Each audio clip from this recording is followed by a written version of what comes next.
Okay, I think we're live. All right.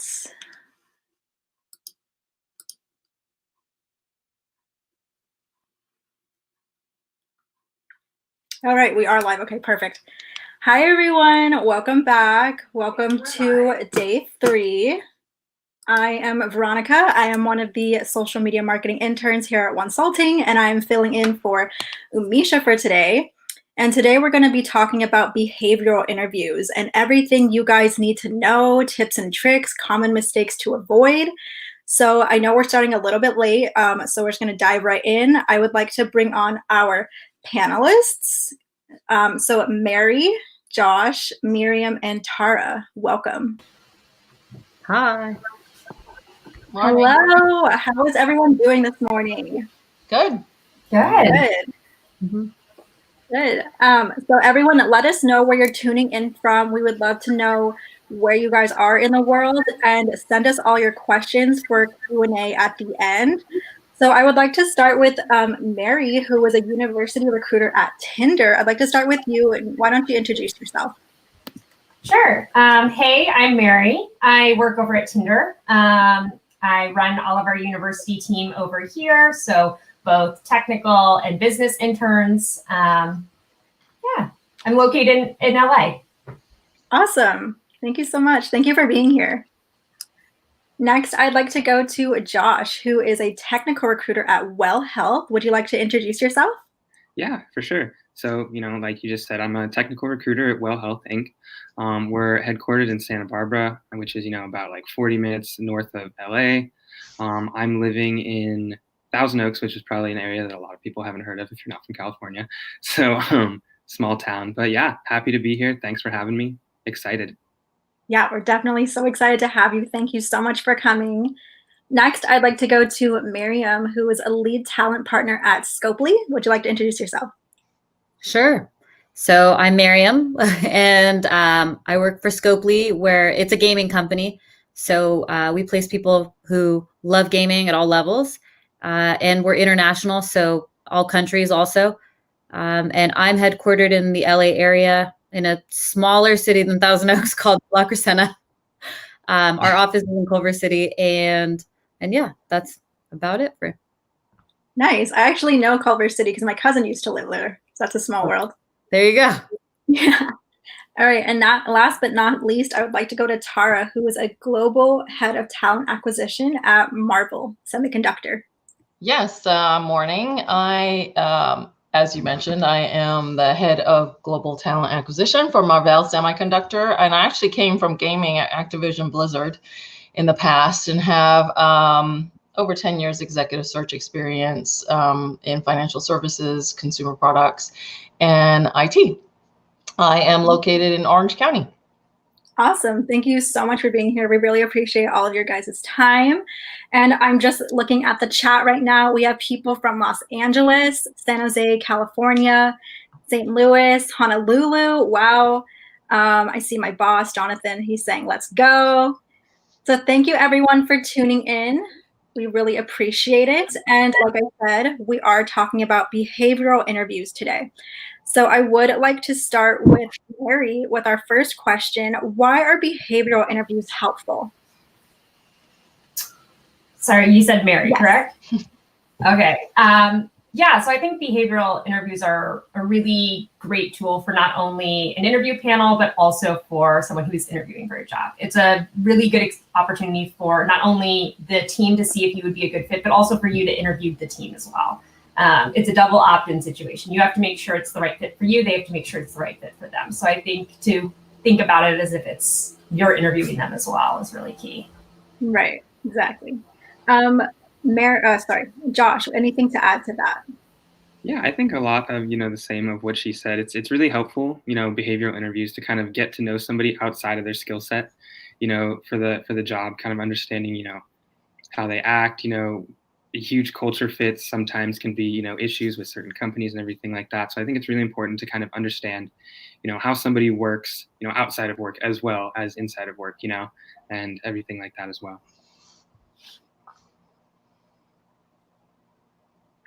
Awesome. Yes, it's definitely a two-way street. So Mariam or Tara, is there anything else that you'd like to add to why are behavioral interviews so helpful? Yeah, I can jump in. I agree with everything. Go ahead. Sorry. Oh, okay, go ahead. I agree with everything that's been said. The only thing I would add is just that, on paper, you can only tell so much. And as a recruiter, I think half of what we do is based on like placing people on chemistry, like knowing who they're going to be working with and saying how they're going to get along. And you just can't tell, you can't see those skills on paper. Exactly. And Tara? Right, and it really helps. Anything to add? It helps an interviewer evaluate how you approach different situations. Yes, definitely. So going on to our next question, I would like to pose this to maybe one person can share, maybe Tara, a little bit about the STAR method and how it's used. Sure. So it's really, so behavioral interviews is used to gauge how you would perform in the future or in this new role based on how you performed or thought about situations in the past. So the STAR method, which, I don't really go by the STAR, but it's really for a candidate to think about what situation, how they handle that situation, why did they approach it that way? And then what was the result and what did they learn from that situation? And it's always good to think about it that way and present it that way. Perfect. Thank you so much for sharing. Everyone, if that was insightful, put hashtag insightful into the chat so we can see that we are, in fact, helping you guys. So moving on to our next question, what should a candidate bring to an interview? And Mariam, I'd like to start with you. What should they bring, like physically to an interview? So physically, yeah, I think physically, like material wise. I guess, I mean, that really is dependent on what they're interviewing for. But I think bringing a paper resume is very old school, but proper. It's the, I always recommend having that as one thing. But then depending on the role that they're interviewing for, I think coming to the table with examples of I mean, if they're interviewing for a role that is a creative role, they should come with example projects. If they're interviewing for a role that is, data driven, they should come to the table with examples of past successes they've used data for. It's very dependent on the role specifically. Right. And then during COVID, they should just be at their desk behind Zoom, I guess. Yes. So I guess kind of to dovetail off of that, Mariam, are there any licenses or certifications that also help with that as well in terms of what they bring? I that's super dependent on the role. I mean, I think okay. It does always help to show those things. Physically, I don't know that you need to bring these things to an interview, like a certificate per se. But I mean, having done that work is obviously very, it's important and shows dedication. And so you should have that information on your resume. Definitely, for sure. Josh, I'd like to go with you with the same question. What should a candidate bring to the interview? And I guess instead of materialistic, we could talk about just what should they bring in terms of what they're going to say to you. Yeah, definitely. No, that's a great question. I think having knowledge, obviously, of the role, of what you're applying for, the company, super, super important. Kind of coming in and understanding, the role for my case, kind of like the tech stack, understanding, what they're going to be using, technology wise, and, kind of having an understanding of the company and where they're at, whether that be funding series, kind of some big things they've done. It just shows that they're more interested, more, want to be involved in your company, and really show that, I did the research and I'm coming and I'm going to be prepared. And I also never think it hurts. I mean, this has only happened to me a few times, but if they research like me, like the recruiter, I think that's always fun too, kind of to have like a Q&A session with that. Like, oh, why do you like working there? What did, before that, what were you doing then? So, definitely, I think just coming prepared as you possibly can. Over preparing is not a bad thing, anything like that. Right. Definitely knowing all about the role, knowing what you're talking about going into the interview definitely is a big thing. I'd like to go to Tara next with that same question. Anything to add? What should a candidate bring to an interview?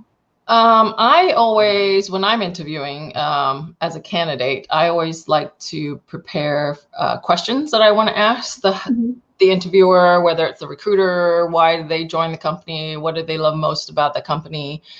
what excites them about the company, and then the hiring manager, what's the first 6 months priorities for this role, what makes a great candidate for this role. So preparing the questions to ask shows that you're better prepared, and you put in the effort to research before your interview. Yeah, definitely. I never thought of asking what do the first 6 months look like. I think that is also a great question to help the candidate prepare to know, like, okay, I can do X, Y, and Z in these first 6 months. Does this match with what you're looking for? That's a really great tip. And then I'd like to go to Mary. Same question. Yeah, I mean, I think already a lot of good points were made about what physically to bring when you're preparing, what you should do, so you can bring that as well. I think the only thing I might add to that is bring your authentic self. Obviously, you're showcasing the best version of yourself in an interview. You're selling who you are and kind of what you think you can bring to the table.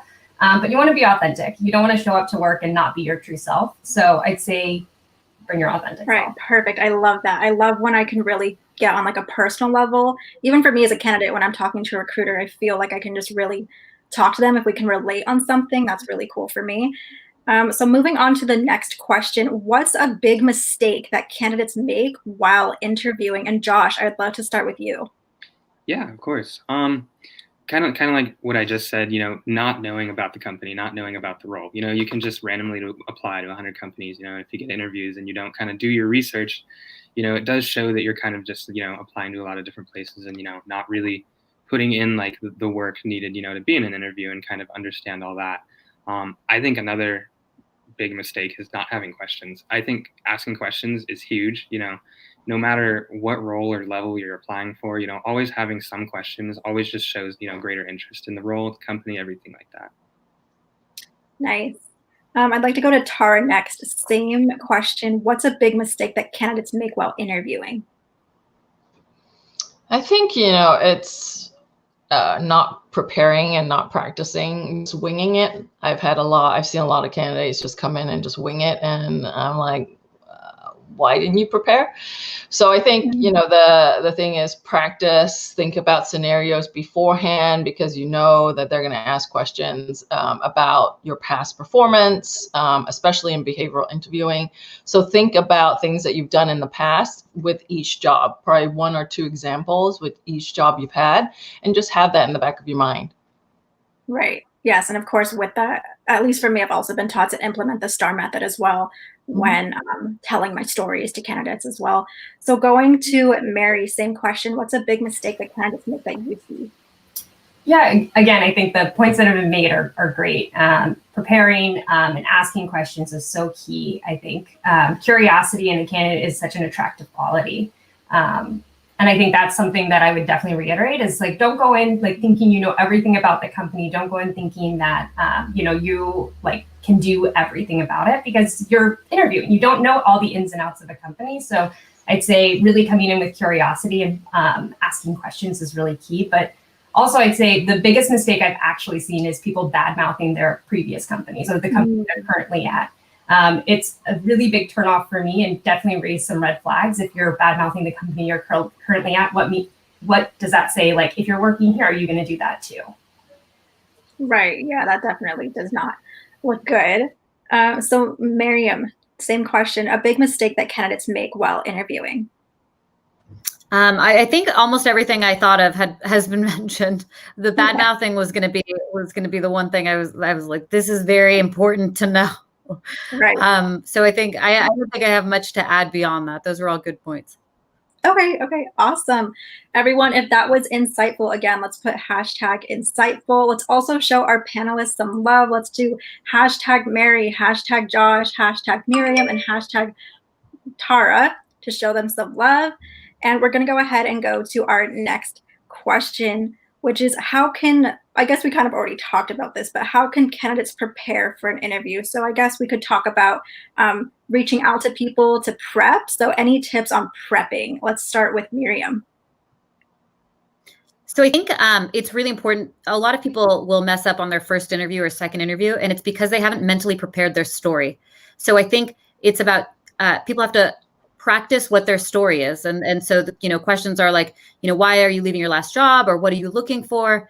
And those are common questions that'll allow you to tell a story of yourself. And so coming to prepared to the table with that is important. If you're doing an interview over Zoom, you have an advantage of being able to like write down in advance what your quote unquote story might be. But preparing and being able to like seamlessly tell that story is really going to be key. Yeah, that's exactly what I did for the role I have now. I prepped all of my stories ahead of time, and I practiced about like 7 times until I didn't stumble anymore. And I really feel like, the interview just went so smooth because I prepared so well. So I want to go to Tara. Any tips for prep? I think Mariam was spot on. I think it's different with virtual interviews. You also have to prep in a virtual interview because now you have to get your personality across and on a video versus in person. So you almost have to have more gestures, more smiling, more facial expressions than just kind of blank stare at a camera. Yeah, definitely. It's so interesting when you're not used to recording yourself or talking to yourself on camera and you watch it back. You're like, I don't smile at all. And it's really funny to watch. I go, why is my hair flipped this way? I know, exactly. So just real quick, Mary and Josh, anything to add to what's already been said in terms of tips for prep? Josh, you want to go? Okay, yeah, sure. I think everything that's been said is great. I mean, I don't think it ever hurts to go on Zoom and record yourself, answering some questions, kind of seeing how you interact, with the camera in front of you, and then listening to it back and understanding, your language, like how many times you're saying when you don't even notice it, everything like that. So I think that's pretty helpful, Like it might feel weird at first, kind of talking to yourself, talking to your computer, but definitely, with Zoom interviews and everything right now, I think that's super helpful. Yeah, I definitely agree with all of the points that were made. The only thing I'd add is, your recruiter is there to support you through this process. And so ask them questions too. If they don't provide, the panel of who you're interviewing with, ask for that. Whether they give you their LinkedIn or not, I don't know, but look them up online, try and make connections with the people you're going to be interviewing with. Also, it'll help humanize them. Like, who you're going to talk to, it'll help you feel a little more at ease when you're communicating with people you already know a little bit about. Right, exactly. It's amazing what you can learn with just like a few minutes on someone's LinkedIn profile. Be like, oh, hey, we have that in common. Oh, hey, like I recognize this company, something like that. That's really important. So thank you so much. So going to our next question. This is an interesting one. What makes a recruiter reach out to a candidate via LinkedIn? So what are qualities that when you see a candidate on LinkedIn, you're like, ooh, like I really want to interview this person. So let's go ahead and start with Mary for this question. Yeah, I feel like this is a tough one because I think it's so subjective. For me, when I reach out to candidates on LinkedIn, it really depends on what I'm looking for and who my hiring manager is. I can speak specifically at Tinder and the teams that I work with. We have a very personalized process. So we focus on obviously hard skills that we're looking for and soft skills that we're looking for. And so if I see a candidate that has those hard skills, maybe it's a specific coding language or projects that they've worked on in the past, that might like pique my interest of things I want to talk about. And so specifically on LinkedIn, having a fleshed out like profile, what's on there, have the roles you've worked on, anything that's related to kind of where you're trying to go with your career will spark interest. So that's usually how I decide. And then soft skills come later. Awesome. Thank you so much. So let's go to Tara. What makes you want to reach out to a candidate on LinkedIn? So, right now I'm doing only senior level executive roles, but I think, again, as Mary said, the candidate profile has to match what I'm looking for in the role. A lot of people don't build out their profiles, and I think it's extremely important to build out your profile. I actually have my entire, whatever's on my resume is on my LinkedIn profile. And actually that's how I got this job as Senior Director of Global TA, is an executive search firm reached out to me about this role. So I've been in it for 3 months. So I would say it's your LinkedIn profile is the initial resume that a recruiter will see, and you want the information there to match what they're looking for so that they're more likely to reach out to you than not. Exactly. So Josh, same question. What makes you want to reach out to a candidate via LinkedIn? Yeah, I just think, touching on what everybody said so far, if you don't build out your LinkedIn, it does get a little bit more challenging, for somebody like me who's, sourcing and recruiting, and, everybody else is probably sourcing as well, but when you do those searches, you can find somebody, who has, software engineer listed and they've been at Google for 2-3 years, but you never really know what they're doing until you pick up the phone and talk to them, so it can be a little bit challenging just from, a recruiter standpoint, looking through LinkedIn, trying to find profiles that do match, when they aren't built out. So I think that's something that's super important, building out that, like what Tara said, her whole resume is on her LinkedIn basically, and I think that's a really good thing to do, for being able to get yourself noticed and, kind of highlight your skills and everything like that. Yes, definitely. In fact, like in my about section, the first thing, or one of the first things in it, is all of my key strengths, so that when recruiters come to my profile, it's right there at the top. Yeah. So Mariam, how about you? What makes you want to reach out to a candidate via LinkedIn? Well, I think a lot of what I would say has been covered, but I also think it's important for people to know how we use LinkedIn in terms of it's like a database of hundreds of thousands of resumes. And so from a recruiter standpoint, your profile won't necessarily jump out at us, but we do use keyword searches. We do go through and filter resumes based on location, we have very granular tools to be able to find people specifically. But to that point, the more information you can put on your LinkedIn, keywords, whether it's, using everything from G Suite to super complex softwares, all of those should be on your resume. On your LinkedIn as if it is a resume, because that's how granular we can search for very specific roles. So it's important to know how we use it so that people know how to use their LinkedIn. But I also think, to that point, profile picture is super important. If you're actively looking for a job, it's super important to have that open to work or actively looking in your headline. The more transparency we have as to your status, obviously that helps also, So that's all I've got for that. Yes, definitely. Awesome. Thank you so much. It was very insightful. Everyone, let's put hashtag build out your LinkedIn profile so that recruiters can learn all about you and they will hire you and everyone will have a great time. So moving on to the next question, does a virtual interview impact a candidate's chances of getting the job? So Mary, I would like to start with you for this question. Yeah, this is a funny question because I think there is this misconception that if you are interviewing behind a screen, you're not going to get the job. And I don't think that's true. First of all, we're in the middle of a pandemic. Most people have moved to virtual interviews. So if you're having a virtual interview right now, probably they're doing that across the company. At my company, we did virtual interviews before the pandemic happened. We hire people that way all the time. So at least in my experience, I can say, no, it doesn't prevent you from getting the job. But I do think there are things to be mindful of in the sense that when you're in person, you can pick up on body language. There are nonverbal cues all the time. It's easy to cut people off over a screen versus in person. So I think it does require you to be a little more mindful when you're interviewing, but I don't think it prevents you from getting the job. Yeah, definitely. Sometimes it is tough, even doing live streams. There's the delay and things like that. And then you might start talking and someone else is still trying to make their point. So definitely a little bit tricky, but definitely doable. So Tara, I'd like to go to you with the same question. Do you have anything to add if an virtual interview impacts a chance of a candidate's getting the job?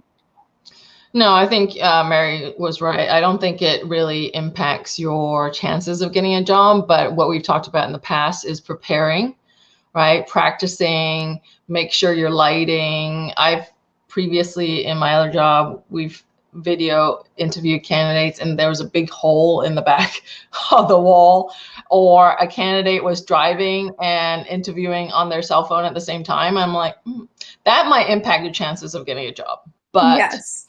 so definitely prepare and make sure your backgrounds are nice and professional. You're wearing a nice professional top, and having eye contact, because you have to make sure that your camera is placed correctly in the right place. Yes, absolutely. Thank you so much for sharing. Josh or Mariam, anything to add to this question of whether or not virtual interviews impact a candidate's chances of getting the job?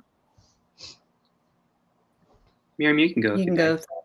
Okay. I'll just. I think actually virtual interviews it's a more forgiving environment. So if anything, I think it helps. I think, you know, if you're in a room with somebody and that makes you nervous, it'll be a little bit more intimidating. Whereas, you know, virtually you have room for forgiveness. You know, if something's happening in the background, if there's a tech issue, you know, we've kind of just come to a place where there's just a lot more room for forgiveness in that sense. I was on a Zoom interview this morning and the person was a few minutes late. I think in person that would be something I would say is, you know, that's a really big obstacle. But when he got on, he was like, "I'm so sorry," you know, and you could tell he was having tech issues, and it's just a much more forgiving environment, I think. Yes, absolutely. Josh? Yeah, I think I second just everything that's been said. You know, to touch on Miriam's point of being a more forgiving environment, I think that does go, you know, to benefit the candidate a little bit more. You know, if you have like a screaming baby in the background, you know, it's like that you can't help that, you know, so it is okay to, you know, have those things kind of going on and everything like that. But, you know, obviously it's important to have a quiet space, but, you know, I don't think, you know, a virtual impact would really, you know, or a virtual interview, excuse me, would impact anything really, as long as it's being treated like a regular interview. Right. So I guess to kind of piggyback off of that, Josh, virtual interview tips that candidates should keep in mind? Yeah, definitely. You know, a lot of this has been touched on already as well, but, you know, dressing nice is never an issue. You know, yes, you are on Zoom. Yes, you know, can, you know, wear your pajamas or your sweats or whatever, you know, but it's important, at least from like here up, to, you know, make sure that you're dressed for the occasion, you know, definitely, you know, doing your preparations for everything. You know, eye contact is very important, you know, looking straight into the camera, you know, really looking like you're understanding and being here, you know. And something else that's important, you know, is kind of just, you know, turning off everything else, you know, your Slack, your phone, you know, looking through your email while you're in the interview, you know, all things to kind of avoid, you know, when you're kind of preparing and when it actually happens. Right, definitely. Mariam, anything to add for that? Tips for virtual interviews?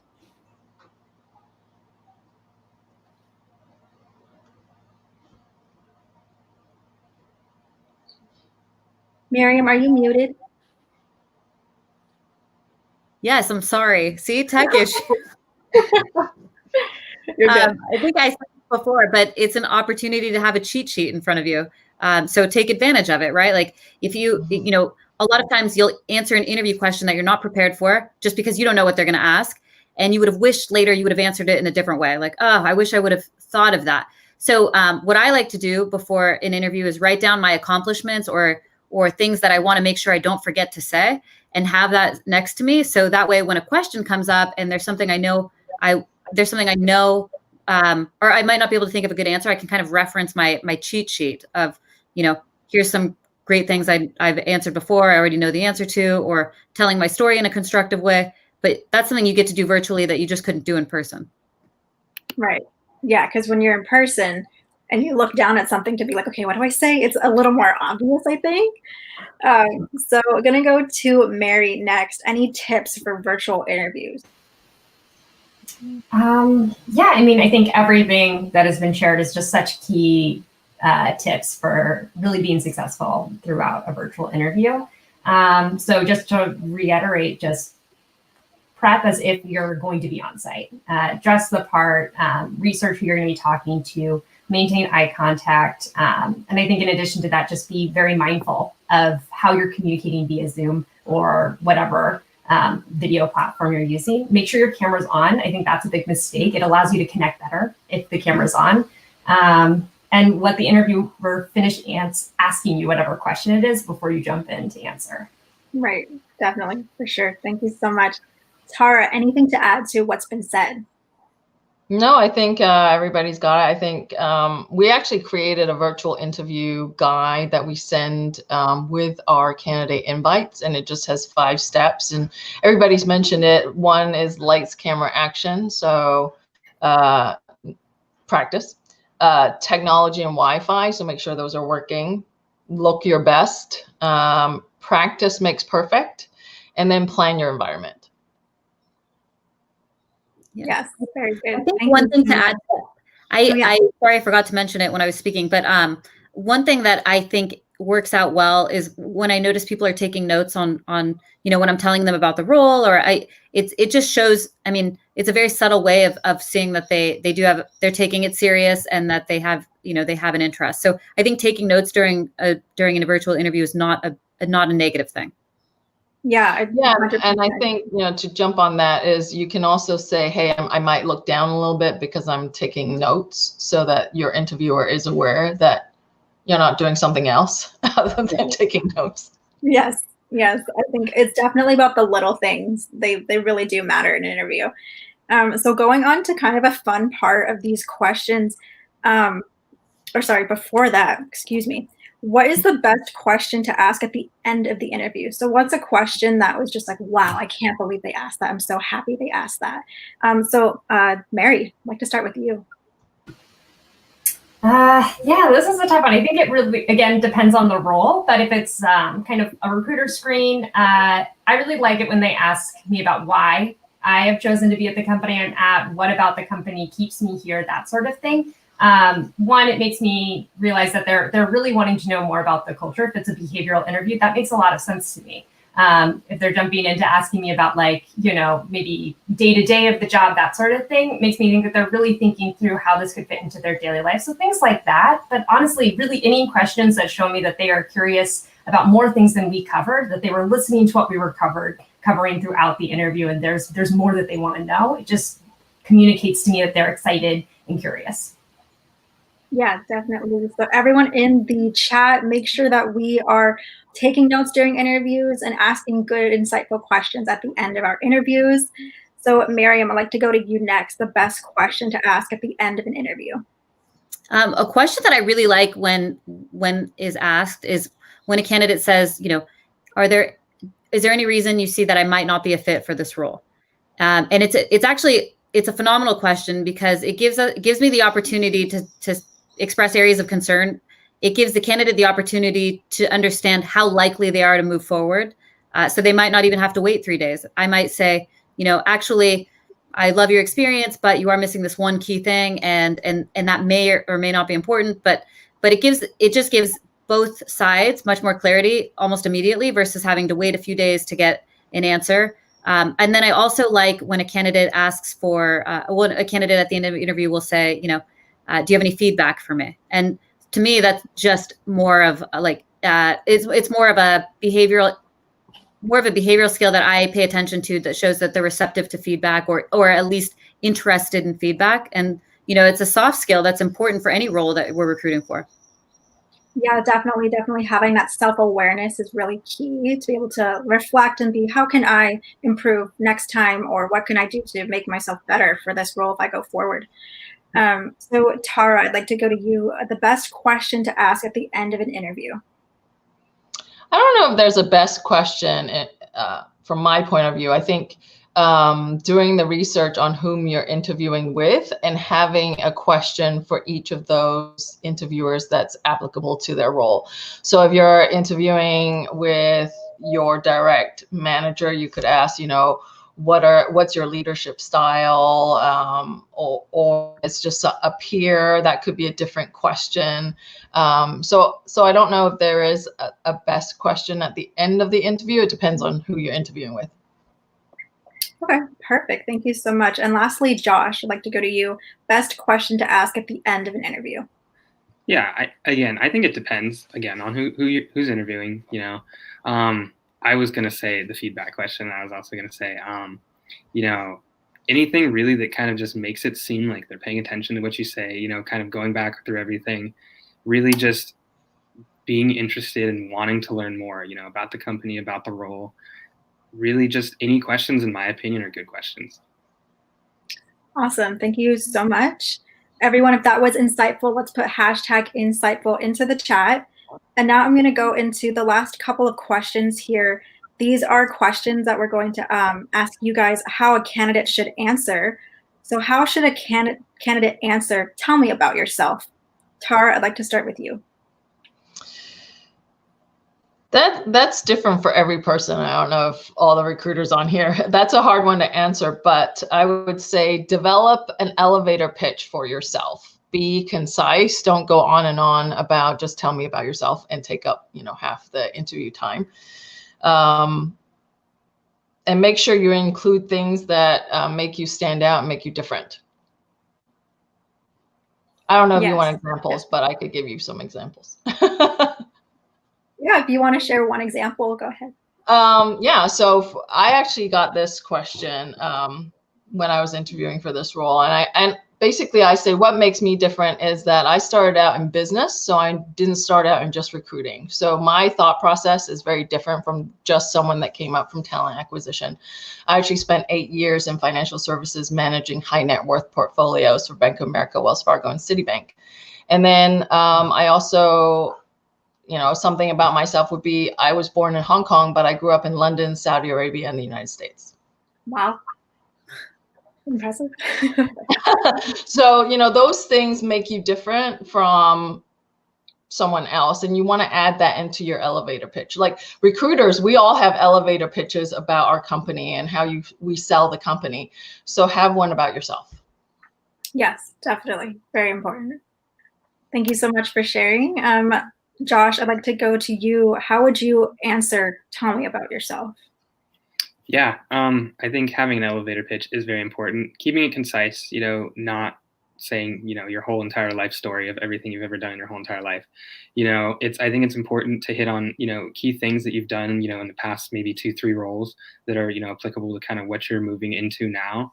If like you're an engineer and you're doing back-end work, kind of telling us about, your work with microservices or API development or anything like that, is very important, and then on the behavioral side, I like to know about, what do you like to do in your free time? Well is headquartered in Santa Barbara. It's a huge surfing community. If you like surfing, if you like going to the beach, if you like hiking, doing all that kind of stuff, that's all things that are kind of like, will make you kind of, fit in a little bit better, because you have these commonalities between other people and everything like that. So I like to know what they like to do in their free time, like what they like to do when they're not at work, everything like that as well. Yeah, I love that. I love when not only myself, but the recruiter who I'm interviewing with tells me what they like to do on their off time, because I feel like it does make you more personable and it relaxes you a little bit as well. For my LinkedIn, I say that I'm a makeup junkie and a fitness enthusiast, and those are my passions outside of work, and I love to talk about them. So when we can relate on something like that, it's really cool for me. So Mariam, I'd like to go to you. How would you like a candidate to answer, tell me about yourself? I think typically recruiters would be a little bit more specific to lead a candidate down the right path. Like, tell me more, do you want to walk me through your career or tell me about yourself personally? So when you get a broad question, like tell me about yourself, I mean, the more appropriate answer, I guess, is to mix in a little bit of business and personal, like, talk a little bit about, things you like to do for fun, as well as, why you're at in why you are where you are career-wise today. Nice. Thank you so much. So Mary, how about you? How should a candidate answer? Tell me about yourself. I think every answer just was a nail on the head. Mixing in a bit about your professional work as well as who you are outside, for all the reasons that were mentioned. It makes you more comfortable. It also gives you more of a personality. It gives you a little bit, it humanizes you, it humanizes the person you're talking to. So I think those things are really key. And also be mindful of time. You shouldn't spend 45 minutes just talking about who you are, because you want to talk about kind of your accomplishments, the work you've done, and hear more about the role. Thank you so much, guys. It really is helpful to prepare before your interviews and time yourself just to see where you're at, to make sure you're not taking up too much time on one specific thing. So thank you guys for all of your insights. We're going to go to the Q&A portion of this live stream. So I'm just going to go ahead and search through the side chat here and look for a question right here. Let me just look. So here's a great question from Marissa. Do recruiters look at candidates' LinkedIn content creation, posts, comments, overall activities, and how does it impact hiring a candidate? So, Mariam, would you like to start? Do recruiters looked at? I would say at a top layer, yes. I mean, if I get a candidate at first glance, I do like to look at some of these key things and use that to help build what I think is the story. And then, if we end up going into process, let's say we get somebody almost at, let's say we get somebody where we think we might potentially extend an offer. Sometimes at that point, we'll go a little bit more granular into what they're doing on LinkedIn. It doesn't usually impact the decisions. It's more about like getting to know somebody, like what they're, how engaging are they on LinkedIn, what they like to use LinkedIn for, how they are at networking or relationship building, and at which point the role that they're applying for would also be a factor in whether or not we're using that as indicative of whether or not they're going to get the role. Awesome. Thank you so much. That was very insightful. Josh, how about you? Do recruiters look at candidates' LinkedIn content? Yeah, I think it depends. I definitely think it's interesting.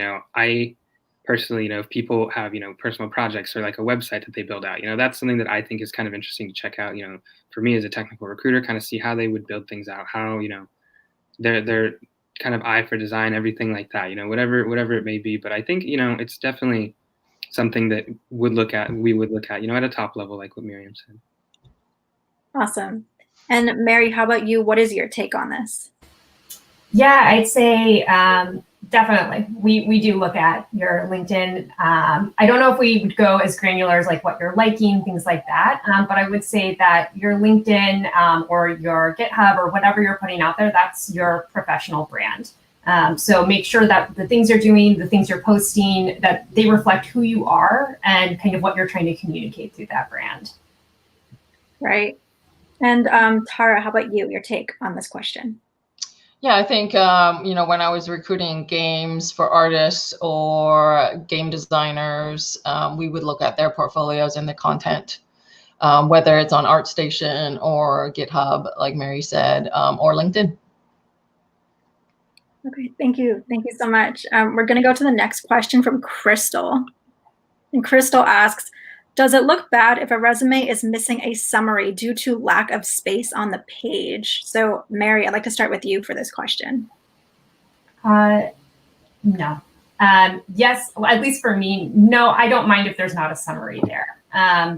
It's nice. It's a nice to have, but I think if you're trying to be mindful of highlighting kind of your accomplishments, the work you've done, that sort of thing, then it's not a deal breaker for me if there isn't a summary there. If there is, just like on your LinkedIn where it has a little about me section, that's a nice to have. It gives me a little bit more context as to who you are, but it's definitely not a deal breaker.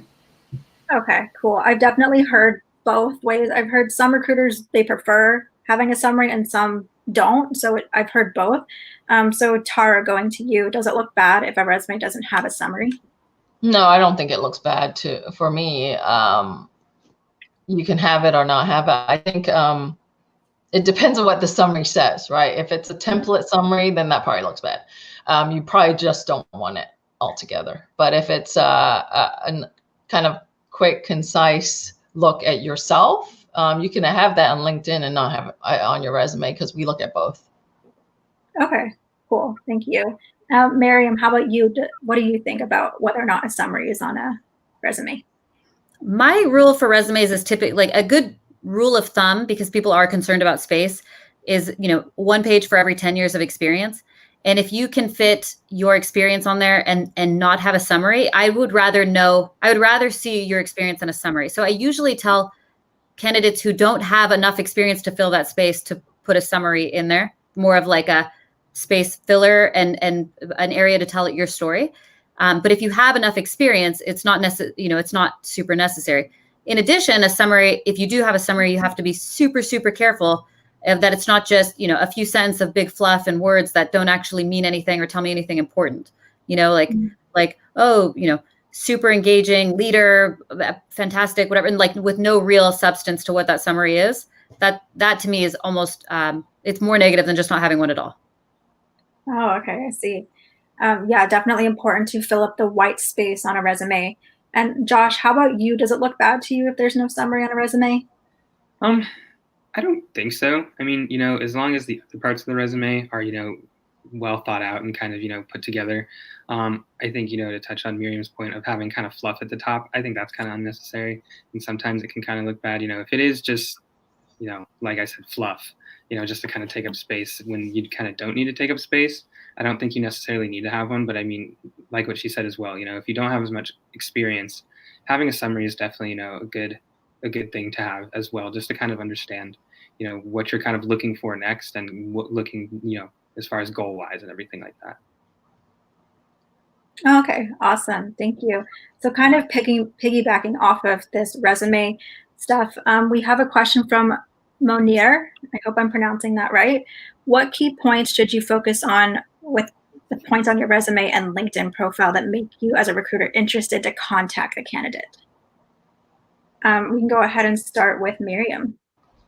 I think this goes back to, I mean, as a recruiter, we're looking for very specific roles. So it's not like we're just looking for great people that have great skills. Oftentimes we have very specific jobs that have very specific skill sets. So, when we do a search, it is very much trying to align the job with the person. And we use LinkedIn as keyword searching. We use it to try to figure out your story to see if it aligns with our job. I think, I think with key points, it would just be one of the biggest things you could do is use your LinkedIn as a resume from the beginning. So not like just when you're looking for a job, but all the time, kind of update your LinkedIn and keep it as like your running resume. And that helps recruiters more actively be able to find you all the time. And what's on there is more relevant. Right, exactly. It's definitely good to keep updating your resume and your LinkedIn profile. Right. And you also want them to match as well. Exactly. So going to Josh, how about you? Key points to focus on your resume, LinkedIn profile? Yeah, again, I think, it is really, role specific. You should always highlight what you're best at. You should always, highlight everything, and that will kind of be something that a recruiter will look at. Like at Well Health, one of the positions we have right now is like an integration engineer, and that's a little bit different than just a regular software engineer. It's not building out a front end or working on the back end. It's definitely has its own thing to it. So that's a really specific role that has specific qualities to it that when I do a search or you look at resumes or whatever it may be, talk to the hiring manager about it, there are really specific requirements for that type of role. So I really think that it just depends on the role, and then what they're kind of looking for as far as like a recruiter, and then as a candidate, really highlighting what you're best at. If you're best at Python, there's really no point of putting anything else on your resume that it doesn't kind of pertain to back end or anything like that. Yes, you can do other things, but it's important to highlight what you're best at. Yes, definitely. Thank you so much. If that was insightful for you guys, please put #insightful into the chat. And here's a really fun question. At least it'd be fun for me to know. Tara, I'm going to start with you. What are red flags in an interview? I think Mary mentioned this before is, someone that badmouths their previous company or talks bad about their previous manager. I think those are huge red flags in any interview. Yes, definitely. So Mary, how about you? Red flags in an interview? Yeah, just cannot reiterate enough about the bad mouthing or bashing your previous employer or manager. I think other than that, like a red flag might be not knowing about the role you're interviewing for. Review the job description and be able to speak to it throughout your interview. If you're not sure what you're interviewing for, it makes it really difficult to have a productive and yes, it definitely stumbles the conversation if you don't know what you're applying for. So Mariam, how about you? Red flags in an interview? I think some of the ones mentioned are the obvious ones, and I would have said if they had not been said. But I guess some of the less obvious ones are when you ask a question, for example, and I know they did this a lot at my last company, so this is why I know it'll come up at some point in people's career. But if I ask a question like, can you tell me about a time when you received negative feedback, and the candidate answers that like, no, not really, then to me, that's to me and a lot of other people, that's a bit of a red flag in the sense of, maybe you're insinuating you don't make mistakes, or you're not willing to accept responsibility for mistakes, or you're, the fact that nobody's perfect and you can't find a time when somebody's ever given you negative feedback. So answers like that, which it's a super subtle red flag, but it is, when you're thinking of hiring somebody, it is a bit of a red flag when they don't have any area of improvement for themselves, So yes, again, that self-awareness is key for sure. Yeah.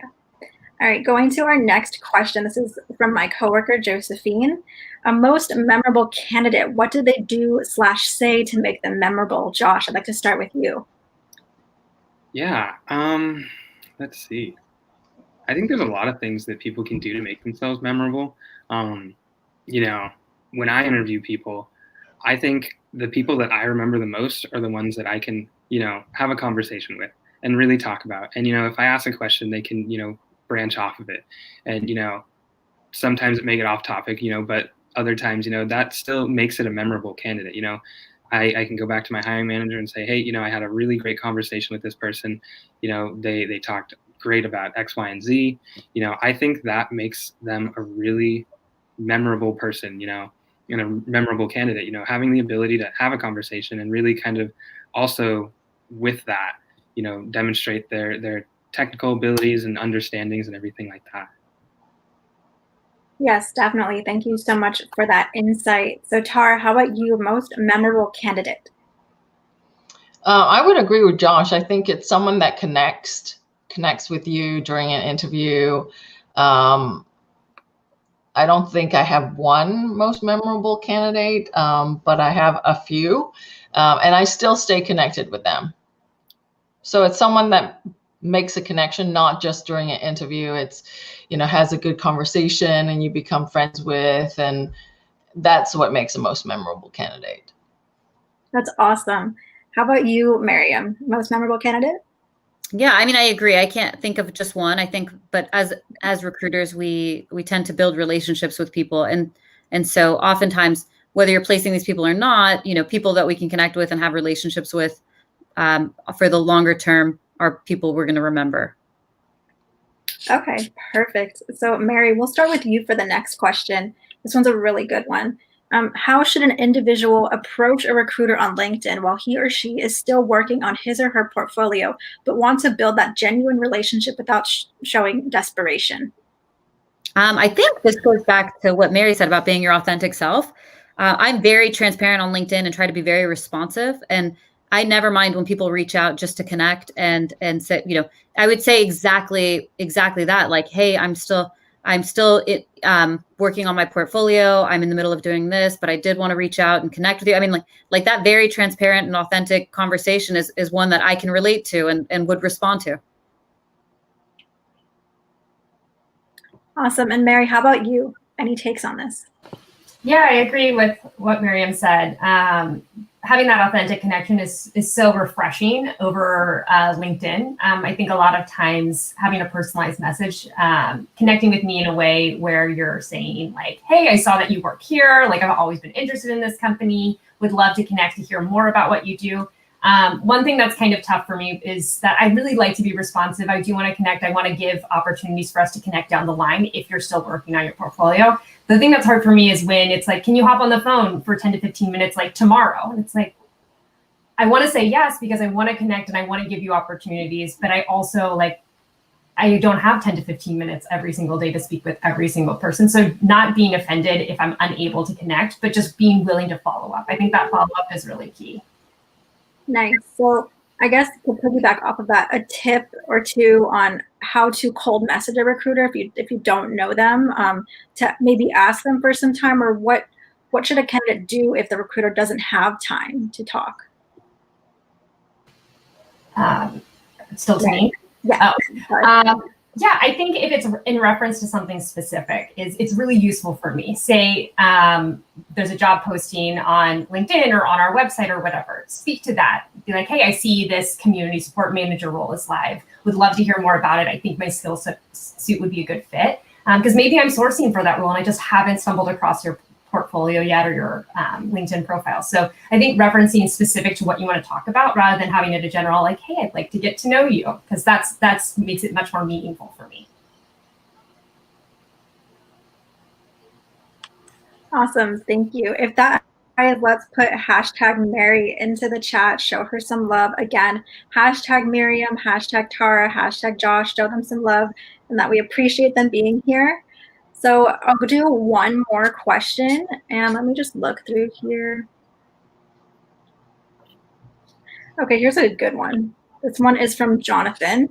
After the interview, what do the recruiters discuss with the hiring managers, VPs, directors? Tara, I'd like to start with you. We usually do a calibration or a debrief session with the hiring managers if it's the in-person interview, right, and not the recruiter interview or your final Zoom interview. We'll do a debrief and then we'll talk about what they thought and the feedback of the candidate, and then we determine what the next steps are. Okay, cool. I don't know if it's different as every company, so maybe Josh, would you like to share? Yeah, we do something really similar. All the same kind of stuff, debrief, kind of get everybody's thoughts, all the interviewers' thoughts, mainly just on like later stage interviews and things like that. Okay, cool. So we are almost at 12 o'clock. We have a minute left. So just really quick, Mariam or Mary, anything to add to what you guys do after an interview? Mariam or Mary can go.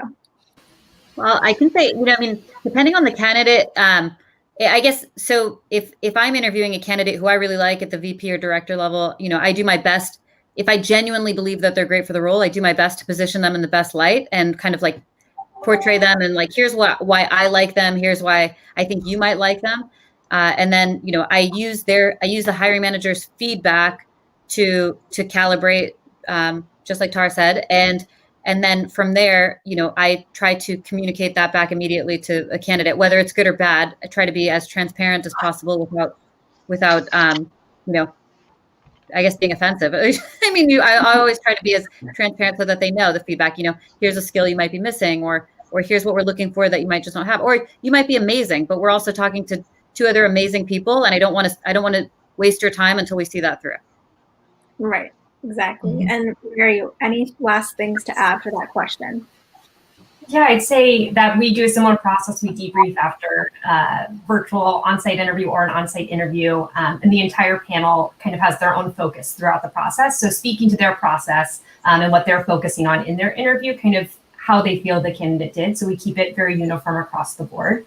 But similarly, if there's a specific candidate that, I feel is the right person for the role, or if there's a couple, positioning them and advocating for them in that debrief is something I do. Okay, awesome. Well, thank you all so much for being here, and thank you for sharing all your lovely insights to all of our questions for today.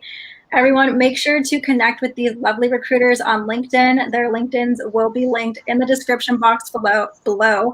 Please don't forget to like, comment, share, and subscribe. It really helps us get this content out to more people. Mariam, Josh, Tara, and Mary, thank you so much. It was so nice to meet you. I will definitely be sending you a personalized message on LinkedIn. And thank you so much for being here.